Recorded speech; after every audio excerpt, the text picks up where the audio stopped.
Le vrai bonheur découle du sentiment de paix intérieure et de contentement qui doit être atteint en cultivant l'altruisme, l'amour et la compassion tout en éliminant la colère, l'égoïsme et la cupidité. Bonjour à tous, le menu de cette émission vous est familier. Dans un premier temps, vous aurez droit à une présentation des titres qui font l'actualité ce matin dans la presse locale et en deuxième lieu, vous aurez droit au bulletin matinal d'information qui ce matin est présenté par Anaël Dohou. En troisième position de la rubrique invité, je reçois ce matin des membres de l'association Poala de Cotonou qui, à partir de ce week-end, célèbrent l'anniversaire de leurs 22 ans d'existence au Bénin. Cette activité qui s'étend sur 8 jours est baptisée Semaine culturelle de l'association Poala de Cotonou. Deux charmantes dames d'origine camerounaise sont conviées sur ce plateau pour nous exposer les fondements de cette initiative, le programme de la célébration en plateau, en studio, j'ai avec moi Liudovine Tafadi, épouse Diogo, et Clarisse Sopi.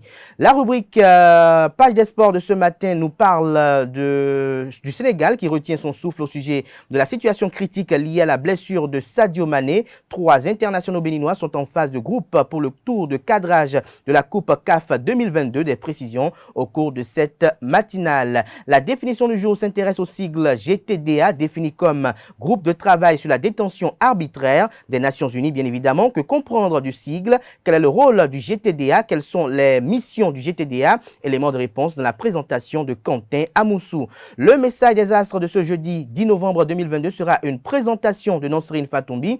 Au regard des prédictions recueillies pour vous, chers amis internautes, les natures des signes sagittaires paraissent les plus favorables pour le compte de cette journée. Côté finance, les astres vous encouragent à réfléchir à d'éventuels investissements qui amélioreront votre situation financière à long terme. En matière de santé, intégrer une nouvelle routine saine à votre vie de tous les jours.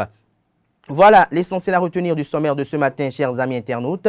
On démarre juste après la pub de l'ESAE qui vous présente les réductions de scolarité et les filières disponibles sur les campus de l'École supérieure d'administration, d'économie, de journalisme et des métiers de l'audiovisuel ESAE sur les campus notamment situés à Cotonou. Il y a 2 sites, à Akpakpa et à Gbedjomede, dans la ville d'Abomey-Calavi et celle de Parakou. Juste après cette capsule vidéo, on se retrouve pour la une des journaux.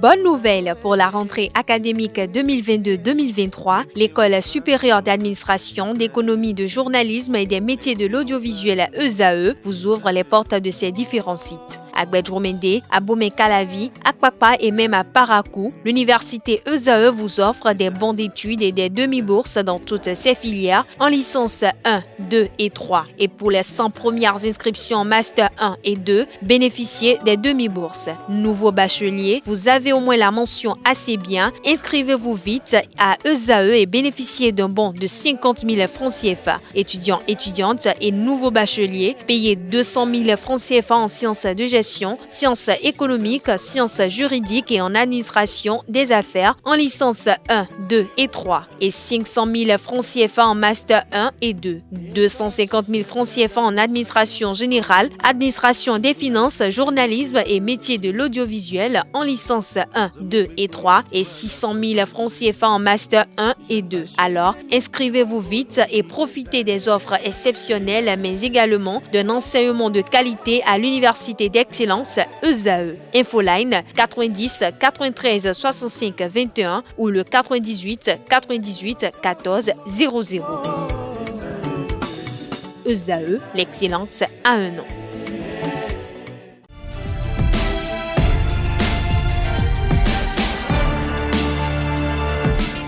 Bonjour à nouveau, chers amis internautes. Le quotidien béninois d'information générale et d'analyse, l'informateur propose ce matin à ses lecteurs législative de 2023, guerre de déclaration autour du quitus fiscal. Retrouvez l'article édifiant à la page 3 de la livraison de ce jeudi matin. Toujours à la une de l'informateur de ce matin, assistance aux sinistrés des inondations. Luc Setonji à Tropo président de l'Association nationale des communes du Bénin et maire de la ville de Cotonou, distribue des vivres à travers le pays. Toujours à la une de l'informateur de ce matin, police républicaine, des fonctionnaires portés disparus recherchés. Retrouvez le communiqué de la direction générale de la police républicaine à cet effet dans les colonnes de la page ce matin de l'informateur qui publie également leurs différentes identités. Toujours à la une de l'informateur de ce matin, arrondissement de Djoto dans la commune de Kouékamé, une tête tranchée retrouvée chez un jeune homme. Des précisions sur ce fait divers dans les colonnes de la parution ce matin de l'informateur, dont l'oreille droite de la une de ce matin, comme à chaque parution d'ailleurs, vous invite à découvrir dans les colonnes de sa parution les productions journalistiques rédigées par les étudiants en formation de journalisme à l'École supérieure d'administration d'économie, de journalisme et des métiers de l'audiovisuel ESAE. Le matinal en manchette ce matin titre législative de 2023, les observations notifiées aux partis politiques ce jour, Edgar Monou et Ahmed Tidjani non partant pour défaut de quitus fiscal. Des précisions sur l'article à la page 2. Toujours à la une de le matinal de ce matin, appel d'un groupe de travail de l'ONU à la libération de Rekia Madougou, de vaine pression sur le Bénin, retient le journal. Le quotidien Matin Libre en manchette, Assemblée nationale 9e législature pour que ne ressuscite la triste appellation monocolore. Retrouvez l'article du journal à la page 2. Toujours à la une de Matin Libre de ce matin, Bénin, affaire de quitus fiscal, le vrai visage de l'entrepreneuriat, des chiffres qui donnent le tournis, estime le journal. Retrouvez son analyse et son décryptage de la situation à la page 2 de sa livraison de ce matin. Législative de l'année 2023, Epiphane Renfo mobilise la 6e circonscription électorale pour l'Union progressiste, le Renouveau. Nous passons à présent au journal Fraternité qui titre ce matin « Pré-campagne et campagne pour les prochaines élections législatives. L'administration au ralenti » fait observer le journal. Retrouvez son constat alarmant à la page 3 de sa livraison de ce matin. Le challenge en manchette législative de janvier 2023. Voici d'autres barons de la rupture exclus pour défaut de quitus fiscal. Vous avez en ligne de mire Edgar Yves Monou de l'Union progressiste Le Renouveau, Elisabeth Agbosaga du parti politique Bloc républicain, Afo Obo Ahmed Tidjani de l'Union progressiste Le Renouveau. Toujours à la une du journal Le Challenge de ce matin. Écho du mondial 2022, la liste de la France sans Pogba, Kanté et le retour de Mandanda est à retrouver dans les colonnes de la page ce matin du journal qui propose également comme titre ce matin à ses lecteurs, maîtrise de l'inflation, le Bénin séduit et rassure dans la sous-région. Nous passons à présent à Le Béninois libéré qui libère ce matin en manchette. Procès en sorcellerie de l'opposition contre le directeur général des impôts Nicolas Yenoussi. Et pourtant, la réalité est là. Plusieurs gros morceaux des blocs de talons tombés faute de quitus fiscal. Nadine Okoumansou a réglé sa dette de 561 530 francs CFA pour l'avoir. Des précisions à la page 3. Libération de Rekia Madougou, Richard Boni Ouourou appelle à redonner espoir aux populations. Législative de 2023 dans la 16e circonscription électorale, Chantal Aï active la machine de combat du parti politique Bloc républicain. Insolite, l'ORTB tourne la série Deux femmes, un homme. Des précisions sur ce fait divers à la page 5 de la page ce matin de Le Béninois libéré qui informe qu'au Palais des gouverneurs ce jour, 3 projets de loi seront en examen. Le Grand Regard en manchette parle de revalorisation salariale au Bénin. L'espoir placé en la promesse de talons s'estompe avec le temps, s'interroge le confrère. Le Canard fait savoir en manchette noir sur blanc qu'annoncé à la fin de l'an 2021 par le chef de l'État Patrice Talon, la revalorisation salariale attendue pour 2022 est repoussée à l'année prochaine. Alors qu'elle était attendue pour au plus tard le 1er avril de l'année en cours, le gouvernement a trouvé des raisons pour justifier son incapacité à accomplir cette promesse qui a suscité assez d'espoir au niveau des travailleurs sur la question. Lors de sa dernière sortie médiatique, le porte-parole du gouvernement et secrétaire général adjoint du gouvernement, Wilfried Léandre Humbedji, a invité les Béninois à rester attentifs au vote du budget de l'État, exercice 2023. Nous restons toujours à la une de Le Grand Regard de ce matin. Affaire viol sur la femme d'un pasteur. Le député Razoumé devant le procureur de la République du tribunal de Porto Novo ce jour. L'autre quotidien ce matin en manchette, législative de 2023 et justice fiscale. nationale, payer ses impôts ou dire adieu à ses ambitions politiques, mouvance ou opposition dans le même sac. Toujours à la une du journal L'Autre quotidien de ce matin, législative de 2023, la participation du parti Les Démocrates incertaine, s'interroge le confrère. L'événement du jour à présent, dégradation des voies d'accès à Ouida, le maire Christian Wetchenou au secours des populations de Kpaou et d'Avlekete. Toujours à la une du même journal ce matin, législative de 8 janvier 2023 au Bénin, une liste électorale informatisée de plus de 6 millions d'électeurs transmise à la Commission électorale nationale autonome Sénat.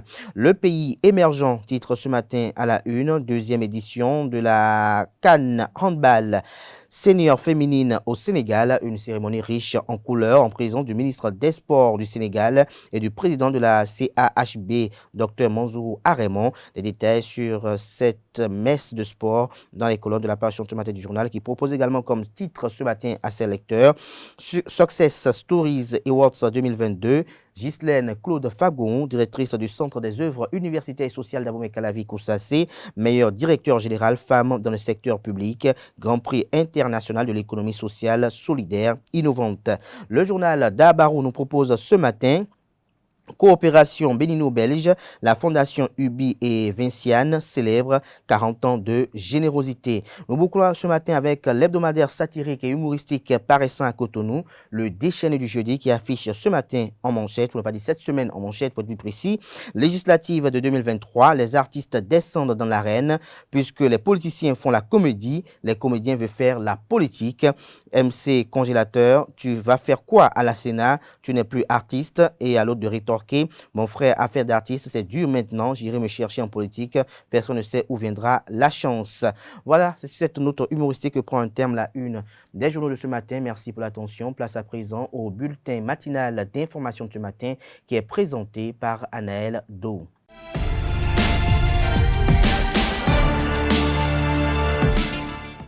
Mesdames et messieurs, bonjour et bienvenue dans le bulletin matinal d'information. 3 projets de loi sont inscrits à l'ordre du jour de la plénière de ce jeudi 10 novembre au Palais des Gouverneurs, selon un communiqué du secrétaire général administratif de l'institution parlementaire. Il s'agit du projet de loi portant autorisation de ratification du protocole portant amendement de la Convention relative aux infractions et certains autres actes survenus à bord des aéronefs faits à Montréal le 4 avril 2014 du projet de loi portant autorisation de ratification des protocoles portant amendement de la Convention relative à l'aviation civile internationale signée à Montréal le 6 octobre 2016 et du projet de loi portant régime de la prise en charge et de la protection des personnes victimes en mission commandée ou leurs ayants droit. Dans le cadre de l'examen de ces 3 dossiers, la Commission des Relations extérieures, de la coopération au développement, de la sécurité et de la défense, présidée par l'honorable Rachidi Gbadamassi, présentera ses rapports qui seront examinés par la représentation nationale. Cette deuxième session ordinaire de l'année, encore appelée session budgétaire, a été ouverte le jeudi 27 octobre 2022. Plusieurs dossiers sont inscrits à l'ordre du jour de cette session, consacrée généralement à l'examen du budget général de l'État, gestion de l'année à venir. Autre registre, le ministre du Cadre de vie, José Tonato, a lancé la phase de l'occupation du site d'accueil des artisans du Centre de promotion de l'artisanat le vendredi 5 novembre 2022. Il a invité les actuels occupants du CPA à s'installer sur les lieux avant la fin de l'année. Une équipe de ESAE TV a promené sa caméra au Centre de promotion de l'artisanat hier pour s'enquérir du niveau de préparation des artisans dans la perspective du déménagement. Suivez les déclarations de ces artisans au micro de Carles Kitome. La décision est venue que le centre de promotion sera rasé et reconstruit. Et donc pour cela, effectivement, le gouvernement a trouvé une place pour nous. Et ce qui a été effectivement construit. Donc dans les jours à venir maintenant, nous les artisans et usagers de la maison, on sera dirigés vers le nouveau site qui n'est pas loin du CPA. On n'a vraiment pas le choix parce que si vraiment les gouvernants disent qu'ils vont refaire le lieu, que ça va répondre aux normes internationaux et que ça va devenir plus joli, on ne peut pas refuser. D'autant plus que peut-être que c'est pour notre bien. Mais nos souhaits est que si vraiment ça finit en un temps record pour qu'on puisse regagner nos places habituelles.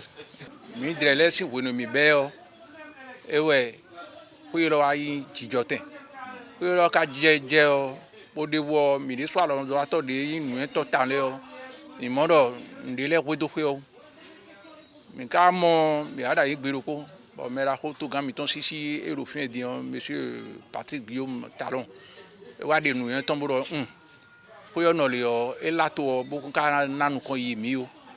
les éminents vont dans le signifie que quand nous comptons, on doit attendre d'accord de vous.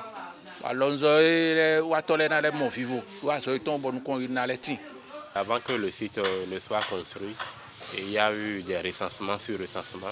Donc tous les artisans et tous ceux qui travaillent dans le centre de promotion de l'artisanat ont été recensés. Donc, et c'est compte tenu de cela qu'ils ont construit les nouveaux locaux. Donc il y aura suffisamment de place et même ça va encore rester. Pour nous, vraiment, les artisans, je peux dire, je ne vais pas dire les vrais travailleurs, les artisans, nous on trouve un peu petit. On trouve l'endroit un peu petit par rapport à nos activités. Mais bon, on va essayer de gérer l'espace. Parce que l'atelier commun du centre artisanal, c'est un grand atelier, comme vous le constatez, dans lequel se situent beaucoup de métiers, beaucoup d'ateliers. Donc ça nous fait un peu mal que là-bas, on serait dispersés. Parce qu'ici, nous sommes une union d'artisans, on travaille ensemble, la convivialité, l'échange entre artisans. Donc là-bas, ça va être des boutiques chacun pour soi. Quand tu as un peu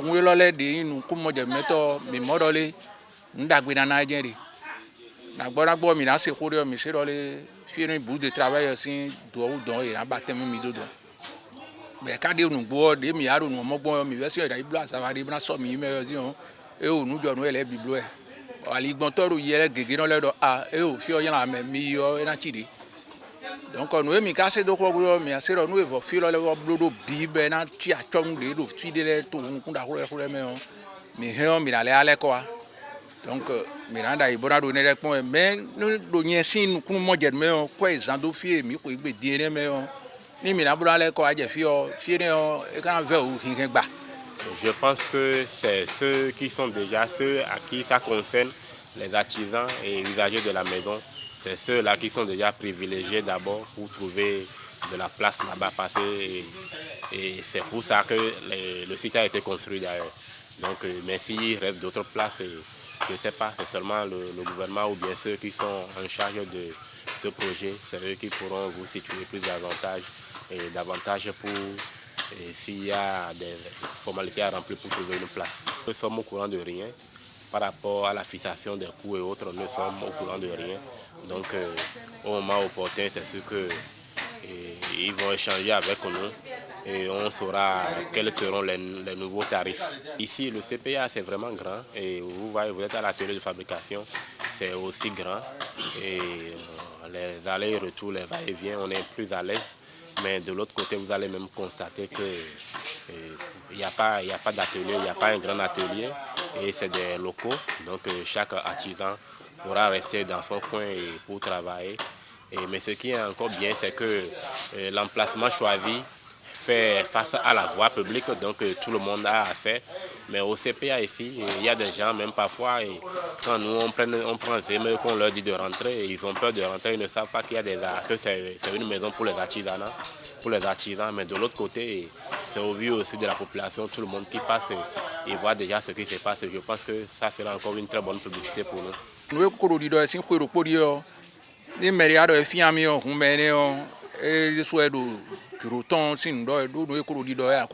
Par exemple, ha bi ba ti khodo ganja gbon di si ami bo do esi no ton do boblo ndia mais de se mo gudo ndo a ma je ntile do kuruku de sinji ni gan yugu to mi ale alin boy na ale do gudo no di o do nu wi wa do kuyo gbe na blo mi lo do ya go fi bo nu e na bi bibe o me do kuruku na tun ede me donc ko de do ene wa me de juruko ma juruko do na mlan sin bo na je fi yo mo mi kono gbe nu o we to bo kwa je ko no le avu mi ton din be wa do e wa ilo sa no fi a mi je kun doji gbe me ko gbe to ton we no ti mo. CPA, c'est le centre de promotion de l'artisanat, comme on l'a dit. Ça a été vraiment pensé, étudié et construit pour répondre à certains normes, tels que vous venez de le souhaiter, que les clients, ceux qui viennent souvent, c'est les Européens. Et quand ils se baladent, ils font leur tour, ils s'assoient, ils se reposent un peu sous l'ombre, ils prennent un peu d'air. Mais de l'autre côté, il n'y a pas tellement de place, c'est un peu exigu. Mais comme c'est quelque chose qui est provisoire, c'est un truc provisoire, donc quand le CPA sera reconstruit, je pense qu'ils vont encore tenir compte de tous ces paramètres-là et pour que quand les clients, les usagers vont venir, qu'ils se sentent à l'aise. Mais de l'autre côté, c'est parce qu'il y a plus d'autres places mieux que ça. Et comme c'est quelque chose de provisoire, je pense que c'est pour cela. Et donc les usagers, ils vont seulement essayer de s'adapter, quoi. On espère que le nouveau site, pas celle qu'on va regagner le nouveau, peut-être va être encore comme on était et puis ça va. Restons toujours au CPA, le centre de promotion de l'artisanat reçoit plusieurs artisans qui exposent leur talent et leur savoir-faire. Au nombre de ceux-ci figurent les sculpteurs. Dans l'élément à suivre, nous vous proposons une immersion dans le quotidien de ces artisans au centre de promotion de l'artisanat à Cotonou. Une réalisation de Francis Fahami. Nous sommes au centre de promotion de l'artisanat de Cotonou. Au nombre des artisans qu'abrite le centre figurent les sculpteurs. Qui dit sculpteur dit une certaine dextérité dans le choix de la matière première, le bois.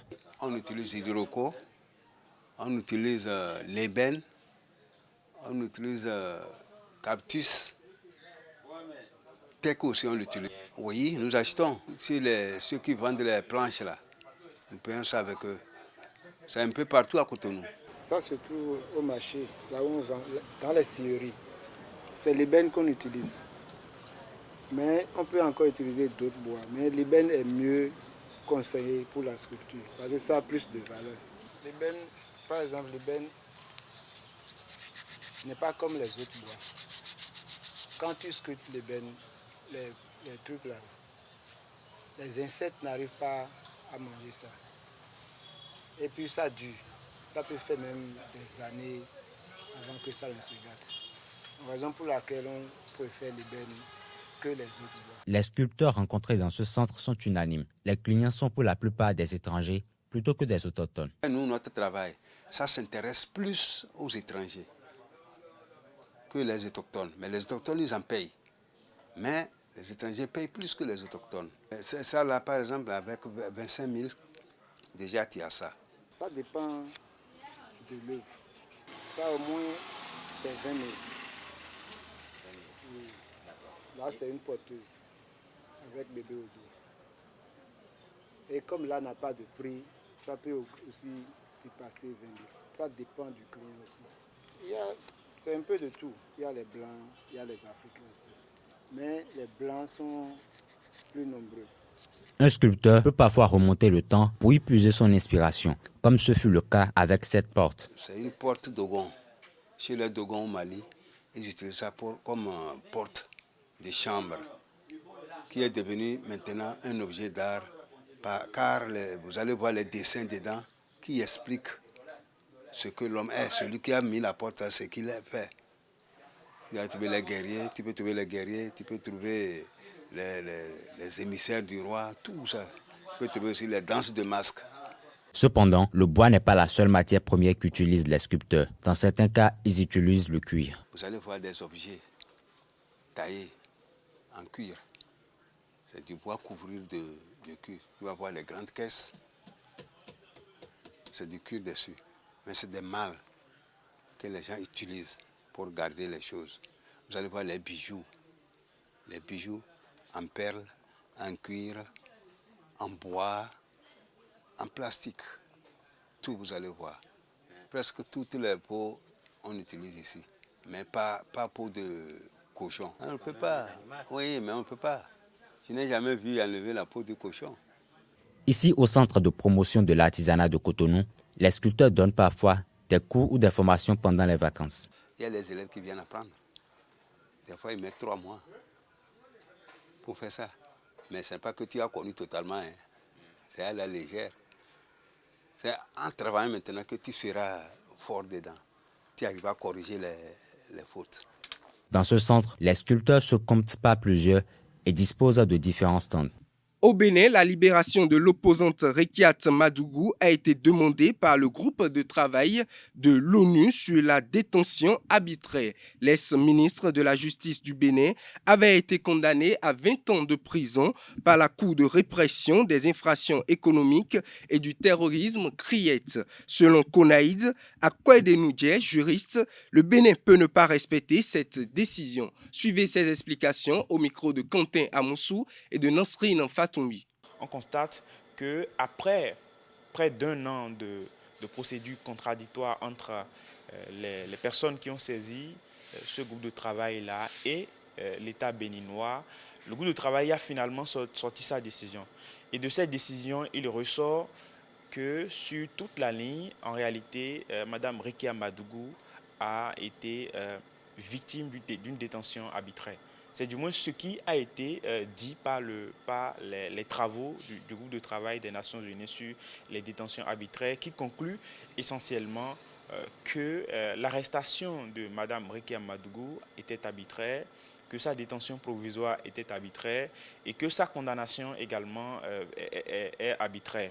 Bien évidemment, au niveau international, il est donné la prérogative aux États, lorsque des causes sont portées devant ces mécanismes, d'apporter la preuve de ce que ces allégations, ces prétentions ne sont pas vraies ou justes. Le Bénin n'a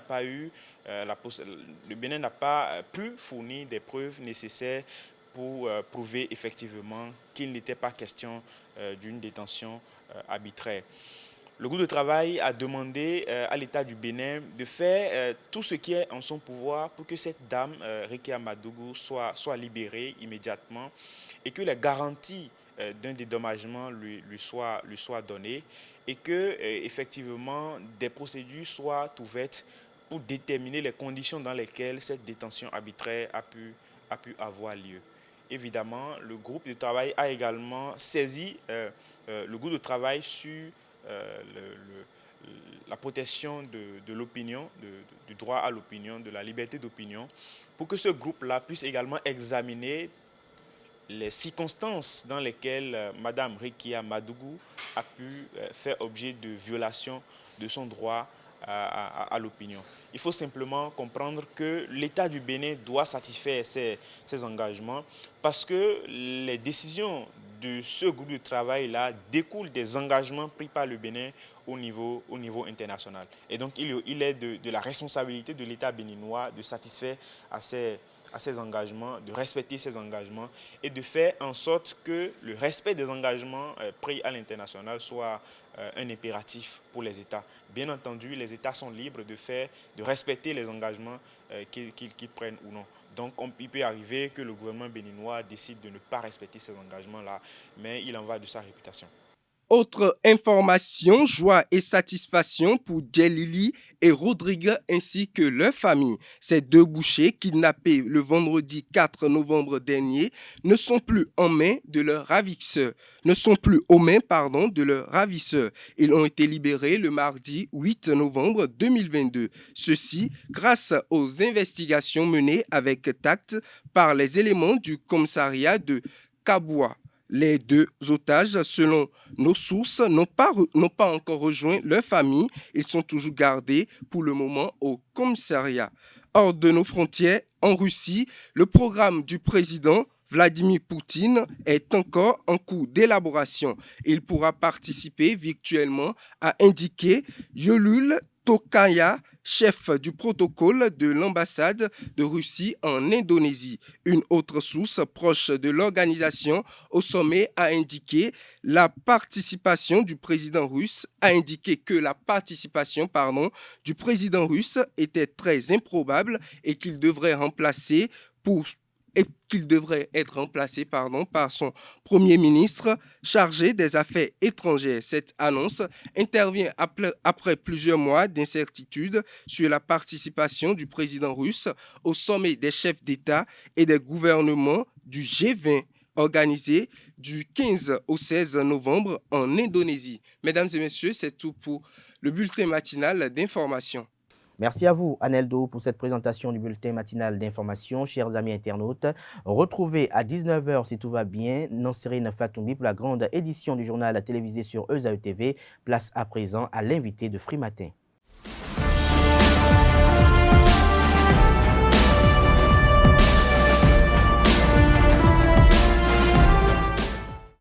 La rubrique invité de ce matin, comme je l'annonçais à l'entame de cette émission, reçoit deux invités. Il s'agit de Ludovine Tafadi, épouse Diogo, qui est secrétaire générale de l'association Poala de Cotonou. Elle est avec Clarisse Sopi, qui est également membre de cette association, Elles sont là toutes les deux pour nous édifier sur la semaine culturelle qu'organise leur association dans le cadre de la célébration de leurs 22 ans d'existence. Bonjour à vous, chères dames. Bonjour, monsieur Kader. Bonjour. Merci d'être là. Merci à vous.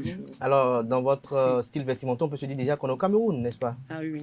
Alors, Madame Ludovine Tafadi, avant qu'on entre dans le vif du sujet qui nous réunit ce matin, j'aimerais bien que les amis internautes qui ne connaissent pas cette association puissent la découvrir. Alors, dites-nous, c'est quoi l'association Poala de Cotonou?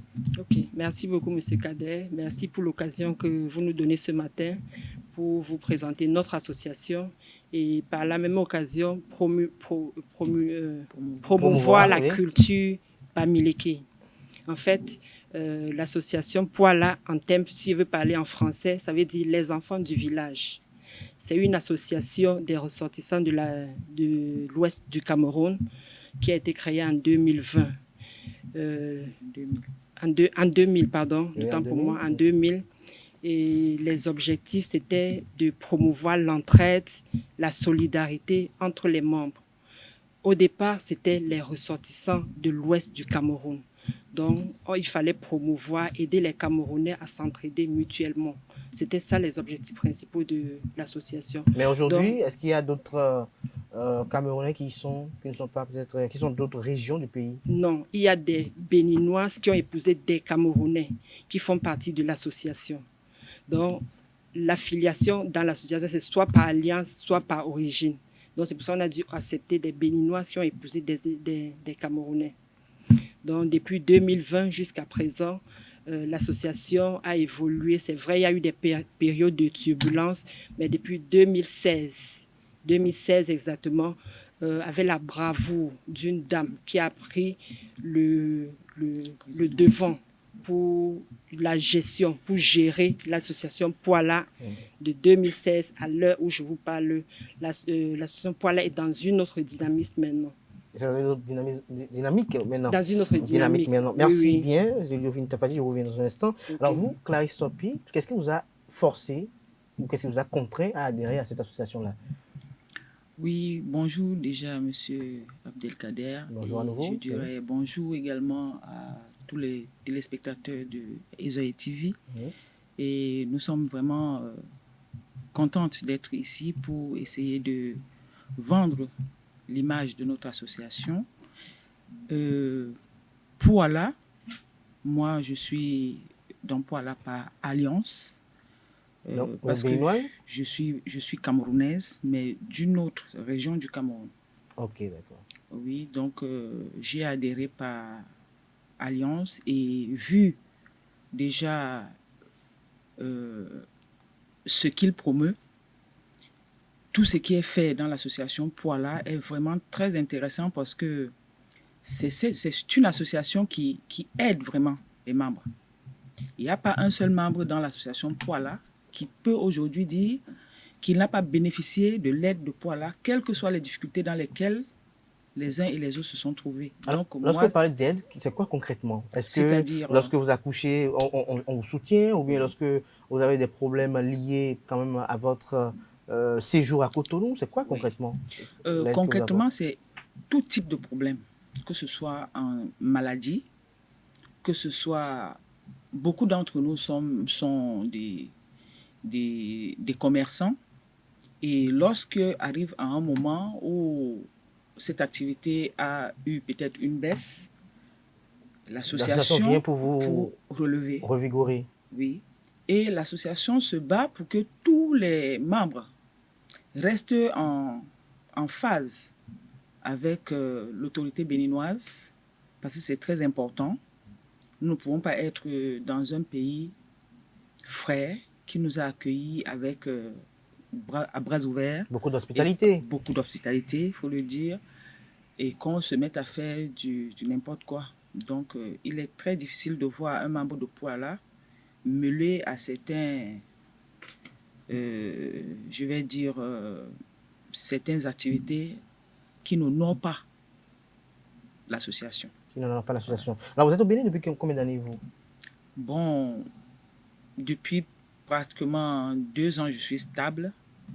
Mais vous avez commencé à fréquenter le Bénin depuis combien d'années? Depuis, j'ai fait quelques-unes de mes études ici, HECM en l'occurrence, et l'ancien IP. Des universités privées? Oui. C'était en quelle année là? 2006. Depuis 2006. Oui. 2006. Voilà, merci. Alors, Ludwine Tafadi, lorsque je retourne vers vous. Oui. Alors, tout à l'heure, Clarisse Sopi disait que vous aidez les gens en situation difficile, vous leur apportez de l'aide, vous allez même jusqu'à même ressourcer une personne dont le commerce est en faillite. Oui. Alors, comment vous y arrivez? D'où est-ce que vous tirez le financement ou bien c'est l'État camerounais qui vous envoie de l'argent? Non, des dons des membres de l'association. Donc, quand un membre est en situation difficile, on s'assoit, chacun apporte sa pierre pour venir en aide à celui qui est en difficulté. Si moi j'apporte 5 francs, je donne à la personne. En fait, c'est lorsque l'occasion se présente, la situation se présente, qu'on vient en aide. Mais il y a ce n'est pas seulement, on n'assiste pas seulement les membres, parce que Poala mène des activités. Lesquelles, par exemple? Telles que on intervient, on fait des dons dans les orphelinats. On est en période de rentrée scolaire.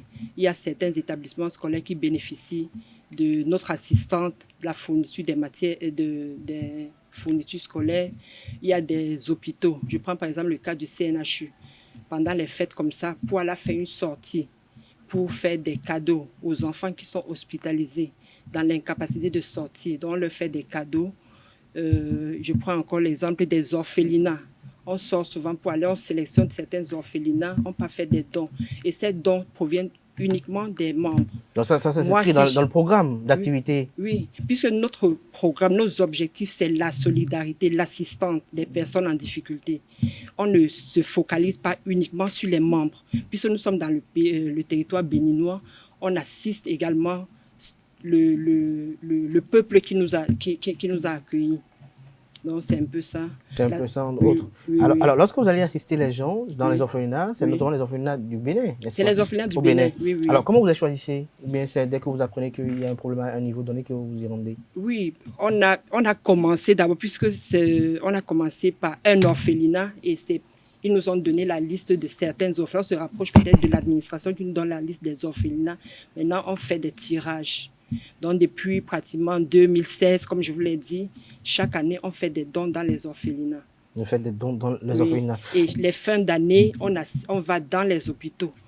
Si on prend par exemple le CNHU cette année, l'année prochaine, on va à Minontin et on essaie de faire le tout pour que chaque enfant qui ne peut pas fêter en famille puisse quand même recevoir un peu d'amour durant cette période de fête. Donc, la semaine culturelle qui va commencer, vous avez prévu aussi des choses comme ça? Oui. D'entre de jeu, dites-nous, Clarisse Sopi, pourquoi une semaine culturelle? Oui, une semaine culturelle pour justement promouvoir la culture camerounaise au Bénin, faire découvrir aux Béninois et à tous les autres pays qui sont ici, la culture camerounaise, en l'occurrence la culture particulièrement de l'ouest du Cameroun. C'est un peu ce qui nous motive à organiser cette semaine culturelle là, entre autres. C'est pour ça que vous êtes rentré ou bien, comme vous êtes stable ici, c'est pour ça que vous y attelez?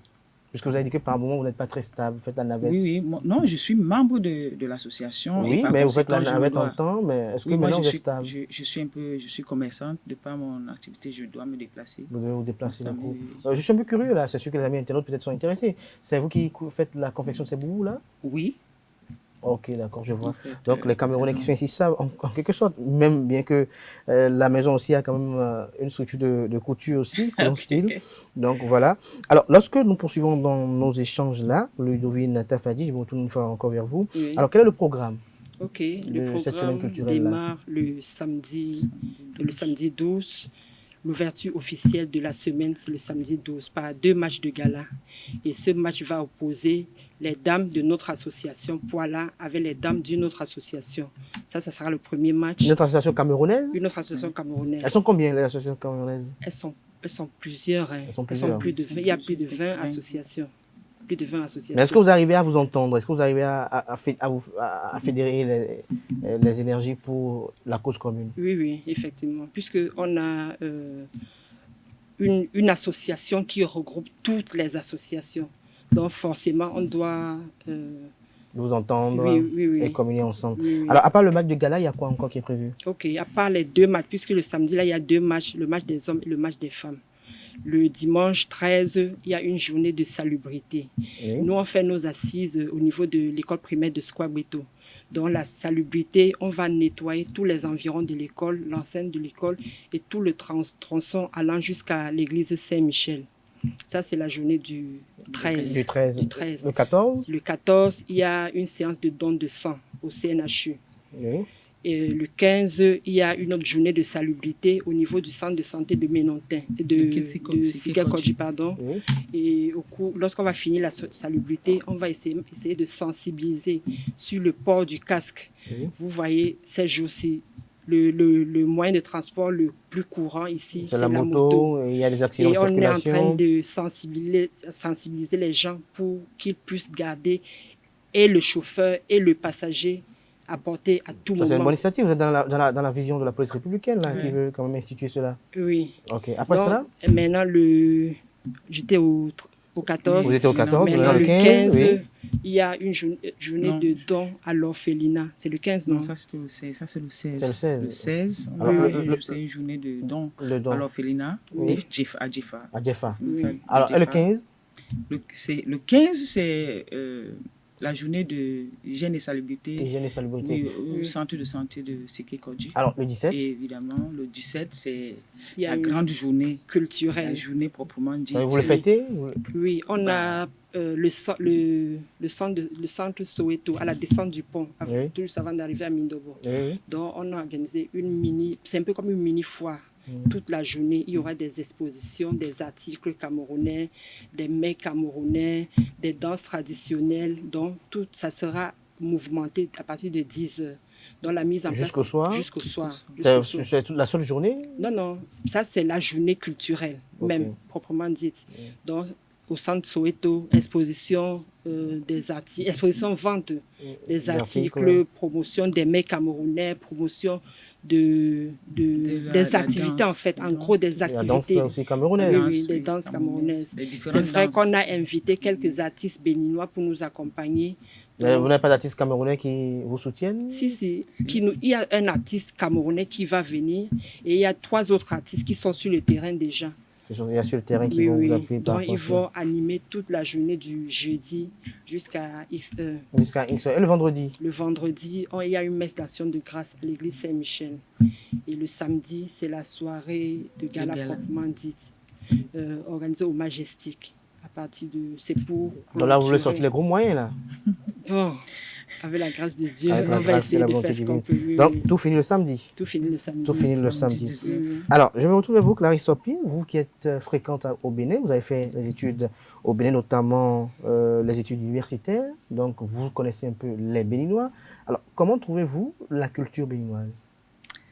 Je vais dire que, bon, nous sommes en Afrique et certaines choses, beaucoup de choses, j'allais même dire, se ressemblent. Et du coup, moi, depuis que je fréquente le Bénin, je me sens très bien. Je me sens très bien au Bénin parce que les Béninois sont hospitaliers. Les Béninois aiment l'étranger. Parce que chaque fois que j'ai eu un petit souci ici, c'est toujours le Béninois qui s'est levé en premier.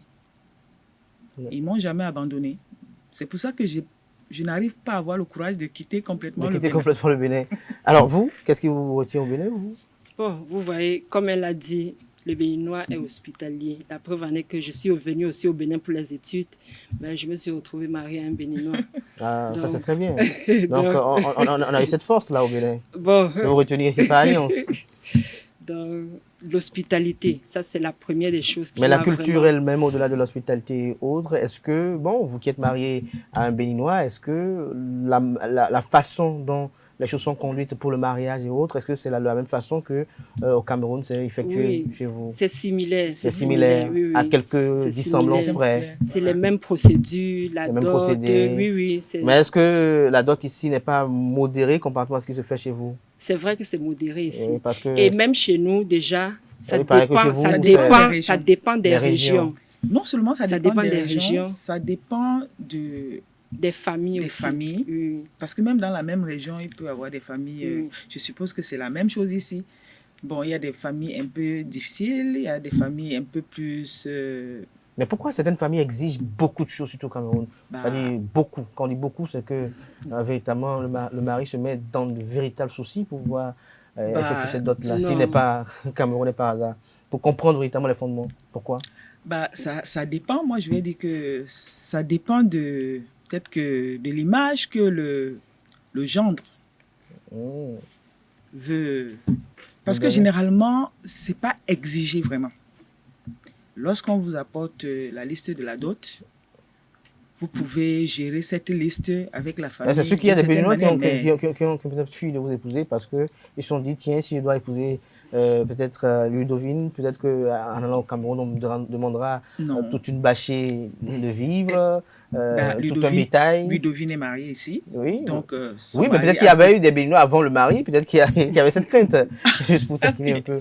C'est vrai qu'il y a quand même cette crainte parce que moi, mon mari, par exemple, on lui a dit, le Cameroun, bon, il a été persévérant. Il a été persévérant.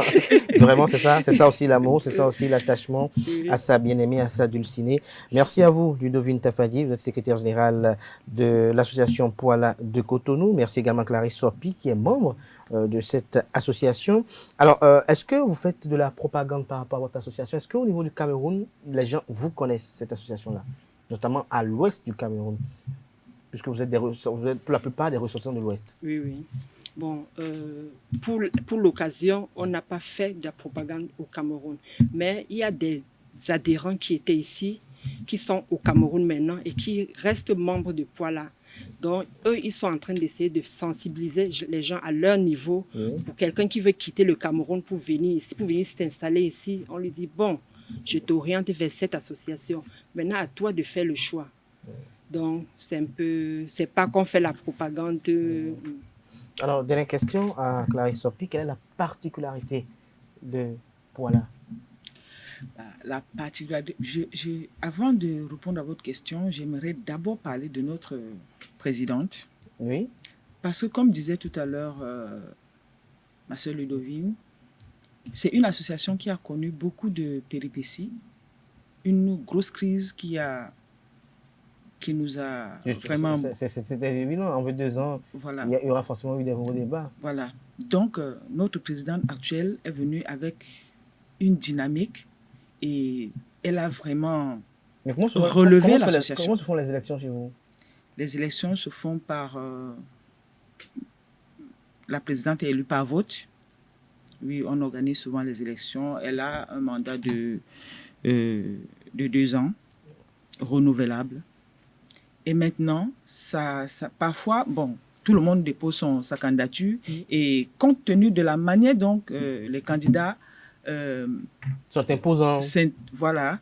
Et le programme que chacun offre, déjà, on se connaît tous, donc on sait à peu près qui fait quoi et qui est capable de quoi, qui est généreux, qui assiste vraiment. Donc, c'est par rapport à ça qu'on vote aussi. Et notre présidente a pris vraiment tout notre cœur parce que c'est une femme, la main sur le cœur, qui est prête à tout pour qu'un membre de Poala n'ait aucun problème. Voilà. Et donc ça salue cet engagement-là. Oui, c'est cet engagement-là.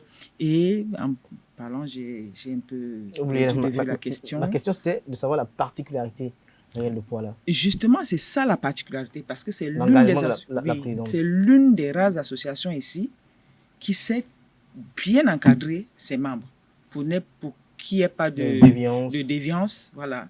C'est une association vraiment qui donne envie d'être en association. Qui donne envie d'être en association. Un mot sur la présidente pour finir? Oui, je vais compléter en disant, comme elle a dit, c'est une femme qui a su redonner la dynamique à cette association. Et comme je l'ai dit, l'association vit sur des dons. Et en tant que présidente, elle est la principale qui soutient, disons, la vie de cette association. Voilà, en quelque sorte. Oui. Merci à vous, Ludovine Tafadji, épouse Diogo. Je rappelle que vous êtes la secrétaire générale de l'association Poala de Cotonou. Vous étiez en compagnie de Clarisse Sopi, membre de l'association Poala de Cotonou. Chers amis internautes, on retiendra de ce bref échange que l'association Poala est créée en 2000. C'est une association qui est née pour promouvoir la culture bamileke. Elle est une association qui est constituée majoritairement de ressortissants de l'Ouest Cameroun résidant à Cotonou. On peut y adhérer aussi par alliance, selon les membres qui nous en ont fait part ce matin tout à l'heure. Poala qui signifie les enfants du village. Et cette association vole au secours de ses membres à travers les problèmes qu'ils ont. Il les aide à les résoudre. Et donc, l'entraide et la solidarité sont leur leitmotiv. Par rapport au financement, c'est-à-dire d'où est-ce qu'ils trouvent les fonds pour effectuer les différents dons et autres qu'ils effectuent, ils ont fait savoir que l'association survit à travers des cotisations, à travers des dons de part et d'autre. Et donc, ils sont très actifs sur le plan caritatif et social, notamment en effectuant quelques actions dans les hôpitaux et les orphelinats de la place afin d'assister les personnes en difficulté. Interrogés sur la semaine culturelle qu'ils organisent à partir du 12 novembre prochain, le programme a été déroulé avec beaucoup de détails par la secrétaire générale Ludovine Tafadji et sa consoeur Clarisse Sopi. Et donc, le programme a été déroulé. Un programme qui commence ce samedi et se termine le samedi prochain. Et en fin d'émission, elles ont eu à dire quelques mots sur l'engagement de la présidente de l'association qui, selon elle, est très active, très engagée pour le bonheur et, j'allais dire, le bien-être de ces différents membres de cette association. J'espère que j'ai bien résumé.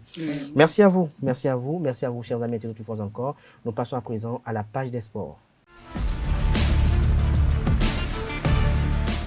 Bonjour à toutes et à tous. Les amoureux de handball vont vivre le vendredi prochain les demi-finales de la phase des playoffs de la Ligue Pro de handball saison 2022 avec les équipes Flowers CNSS, Asso Model, Adidja et Aspac. Les poulains de MSC Bion vont jouer demain la formation de Asso Model, deuxième du groupe B. En demi-finale d'avance, le feu est annoncé au vert pour la formation de la CNSS qui pourra composer facilement son billet pour la finale. En deuxième heure, il aura le face-à-face Adidja Aspac, un remarque de la saison écoulée. Les rencontres linéaires dans la catégorie féminine ont confirmé la suprématie des deux grands clubs Flowers Aspac qui ne se quittent pas des yeux depuis plusieurs années. Autre information, hier mercredi 9 novembre 2022, se sont joués les matchs retour du tour de cadrage de la Coupe de la Confédération de la CAF. Ainsi, Al-Aqda de Jacques Besson et Askokara de Luc Kakbo et de Samadou Bourou se sont qualifiés pour les phases finales de la Coupe CAF. Rappelons que c'est pour la première fois que l'équipe d'Asco de Kara va disputer les phases de groupe de la Coupe CAF. Pour finir, après l'annonce du journal sportif, l'équipe sur le forfait de Sadio Mané pour le Mondial Qatar 2022, le FC Bayern Munich a sorti un communiqué hier pour donner des nouvelles sur la blessure du joueur. On peut lire dans le communiqué, Mané est déjà forfait pour le match du club, le FC Schalke, ce samedi 12 novembre 2022. Le club précise que d'autres examens suivront dans les prochains jours et le FC Bayern est en discussion avec la partie médicale de la Fédération sénégalaise de football. Le Sénégal et toute l'équipe retirent retiennent donc leur souffle et restent attentifs à l'évolution de la situation. Surtout que dans la matinée d'hier, le journal sportif français L'Équipe a annoncé le forfait de l'ancien joueur de Liverpool pour le rendez-vous de Qatar qui va démarrer le 20 novembre 2022 pour connaître son épilogue le 18 décembre 2022. Ce sera tout pour la Paille des Sports de ce matin. Merci pour votre attention et à très bientôt. Merci à vous, Colombe Ousso, pour cette présentation. Chers amis internautes, nous installons à présent le chroniqueur de la rubrique Définition du jour de ce matin.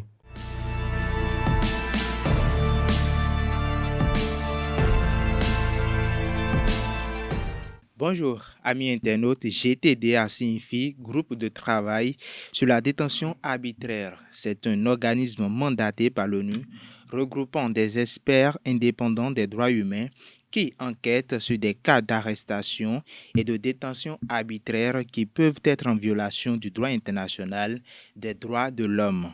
Il a été établi le 14 novembre 1991 par l'ancienne Commission des droits de l'homme des Nations Unies comme étant l'une des procédures spéciales créées pour surveiller les violations des droits de l'homme et est actuellement sous la tutelle du Conseil des droits de l'homme des Nations Unies.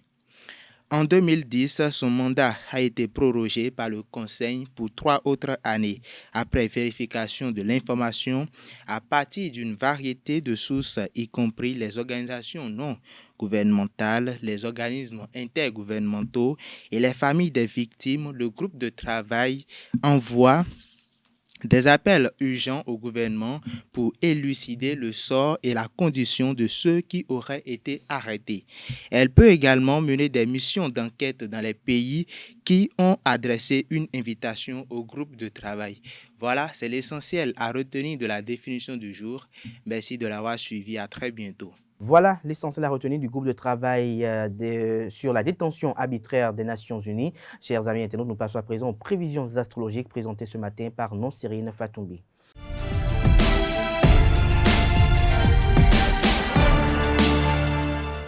Amis internautes, bonjour, bienvenue sur votre rubrique horoscope du jour. Aujourd'hui, nous parlerons côté santé et finances. Amis bélier, sur le plan financier, concentrez votre attention sur ce que vous voulez et laissez votre flux créatif ouvrir le chemin. Côté santé, prenez soin de votre estomac en évitant les digestions lourdes. Taureau, côté santé, vous vous sentirez mieux lorsque vous vous mettrez moins la pression. Côté finance, vous apprendrez la leçon avant d'offrir un service. Indiquez clairement vos tarifs. Vous ne recevrez pas le suppléant économique qui vous correspond car vous ne l'avez pas demandé.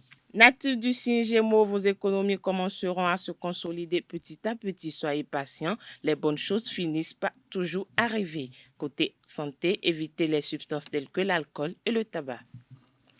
Cancer, vous n'aimez pas vraiment devoir prêter de l'argent à vos amis, alors ne le faites pas. Côté santé, vous gaspillez beaucoup d'énergie lorsque vous vous réveillez de mauvaise humeur et que vous vous sentez négatif. Cher ami Lion, côté finance, vous pourrez vous disputer avec un membre de votre famille pour des questions d'argent. Sachez garder votre sang-froid en matière de santé. Relativiser vous aidera à passer outre certaines angoisses inutiles et à mieux profiter de votre vie. Vierge, financièrement, vous remplirez les conditions nécessaires pour acheter une maison et obtenir un prêt épitoqué. Pour rester en bonne santé, ne laissez pas passer ces maux de tête. Prenez des médicaments s'ils sont trop forts. Balance à présent, côté santé, profitez de ce qui vous entoure et connectez-vous à votre environnement. En outre, profitez de toutes les opportunités qui se présenteront à vous pour gagner de l'argent. Ne refusez pas certains emplois, en particulier si vous les jugez nécessaires. Amis Scorpions, suivez votre intuition et ne tombez pas dans le piège d'une offre aussi prometteuse. Pour avoir une meilleure santé, arrêter de fumer est une décision difficile, mais qui ne peut pas attendre demain. Chez Sagittaire, côté santé, intégrez une nouvelle routine saine à votre vie de tous les jours. Côté finance, les astres vous encouragent à réfléchir à d'éventuels investissements qui amélioreront votre situation financière à long terme. Capricorne, sur le plan financier, les astres prévoient une bonne période pour mettre votre projet en marche. Concentrez-vous sur le moment présent et évitez la mélancolie perfide. Ne sabotez pas votre propre bonheur.